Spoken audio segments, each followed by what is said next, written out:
First ever factory outlet Mukunda జ్యువెలరీలో నక్షి మేళా డిసెంబర్ 13 నుంచి 21 వరకు అన్ని స్టోర్స్ లో. తెలుగు బుల్లితెరపై గ్లామర్ కు చురుకైన మాట తీరుకు కేర్ ఆఫ్ అడ్రస్ గా నిలిచిన యాంకర్ రష్మి గౌతమ్ వ్యక్తిగత జీవితం, ముఖ్యంగా ఆమె పెళ్లి వ్యవహారం ఎప్పుడూ టెలివిజన్ ప్రేక్షకులలో హాట్ టాపిక్ గా ఉంటుంది. సుదీర్ఘ కాలంగా ఇండస్ట్రీలో కొనసాగుతున్న రష్మి వయస్సు ప్రస్తుతం 40 ఏళ్లకు దగ్గరవుతున్న నేపథ్యంలో ఆమె పెళ్లి ఎప్పుడనే ఆసక్తి అభిమానుల్లో రోజు రోజుకు పెరుగుతుంది. ఈ ఊహాగానాలకు మరింత బలం చేకూరుస్తూ ఈటీవీలో ప్రసారమయ్యే ప్రముఖ comedy show Sridevi drama company సెట్లో ఇటీవల జరిగిన ఒక సంఘటన సంచలనంగా మారింది. ఆ షోకి అతిథిగా వచ్చిన ఒక ప్రముఖ జ్యోతిష్యుడు యాంకర్ రష్మి పెళ్లి భవిష్యత్తు గురించి ఆసక్తికర విషయాలు వెల్లడించారు.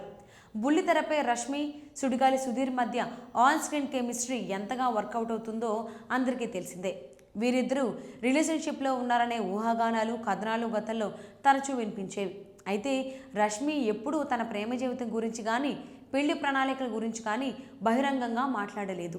ప్రియుడితోనే పెళ్లి ముహూర్తం ఫిక్స్. తాజాగా షోలో పాల్గొన్న ఆ జ్యోతిష్యుడు రష్మి ప్రేమించిన వ్యక్తితోనే ఆమె పెళ్లి జరగబోతోందని స్పష్టం చేశారు. అంతేకాదు పెళ్లి ఎప్పుడు జరగనుంది అనే ఖచ్చితమైన సమయాన్ని కూడా ఆయన అంచనా వేశారు.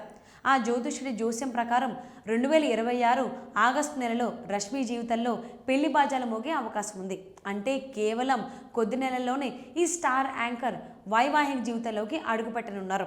గత కొన్నేళ్లుగా సోషల్ మీడియా వేదికగా రష్మి పెళ్లిపై అనేక వార్తలు, రుమార్లు చక్కర్లు కొడుతున్నాయి. అయితే ఒక ప్రముఖ టీవీ షో వేదికగా జ్యోతిష శాస్త్రం నేపథ్యం ఉన్న వ్యక్తి స్వయంగా ఈ తేదీని చెప్పడం వల్ల ఈ వార్తలకు మరింత ప్రాధాన్యత పెరిగింది. రష్మి త్వరలోనే వైవాహిక జీవితంలో స్థిరపడాలని ఆమె అభిమానులు, బుల్లితెర ప్రేక్షకులు ఆకాంక్షిస్తున్నారు. మరి ఆ ఆస్ట్రాలజర్ అంచనా నిజమై రష్మి పెళ్లిపీటలు ఎక్కుతుందా లేదా అనేది వేచి చూడాలి. దీనిపై రష్మి అధికారిక ప్రకటన కోసం అభిమానులు ఆసక్తిగా ఎదురుచూస్తున్నారు.